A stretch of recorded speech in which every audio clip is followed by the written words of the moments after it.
விஜயை பார்த்து சீமானுக்கு பயம், திருமாவுக்கு பயம், அண்ணாமலைக்கு பயம், திமுகவுக்கு பயம், இத்தனை பேருக்கும் பயம் எதனால வரணும்? எல்லா கட்சி ஓட்டையும் அவர் உடைக்கிறார். திரு பவன் கல்யாண் அவர்களை பத்தி பேச தயாரா? அந்த தைரியம் உங்களுக்கு இருக்குதா? உங்க கட்சியில நீங்க வச்சிருக்கக்கூடிய நடிகர் சரத்குமார் தருவியா தரமாட்டியான்னு பாட்டு பாடுறாரு, அதை பத்தி பேச தயாரா?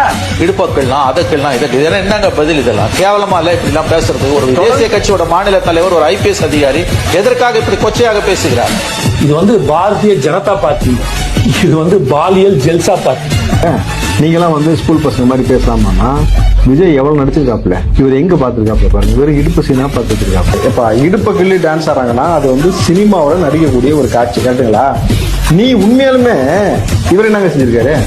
நீ மொத்த இடுப்பையும் காட்டிட்டு அரை நிர்வாணமா நின்று சாட்டி அடிச்சுட்டு டான்ஸ் ஆடுன எதுக்காக? நீ கவர் பண்ணுவாருன்னு இந்த கேள்வி கேட்பாங்களா, கேட்க மாட்டாங்களா? திரும்பவும் சொல்றேன், பிஜேபினா தமிழ்நாட்டுல என்ன சொல்றாங்க?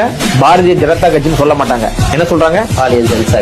அவ்வளவுதான். நீங்க லண்டன் ஸ்கூல்ல போய் படிச்சீங்களே, சரியா பாதியில படிக்காம இங்க அடிப்படை அரசியல் நாகரிகம் தெரியாம ஒரு அறிக்கைக்கு எதிராக திரைப்படத்தை வைத்து நீங்க பேசிக் கொண்டிருக்கிறீர்களே, இதுதான் நீங்க படிச்சாவது. சினிமாவுக்கும் அரசியலுக்குமே வித்தியாசம் தெரியாத ஒரு தற்கூறிய அண்ணாமலை அவர்கள் இதை போய் சரத்குமார் போய் கேட்க வேண்டியதானே? அவரு அவங்க கூட்டணியில் இருக்கின்ற பவன் கல்யாண் அவரிடம் கேட்க முடியுமா?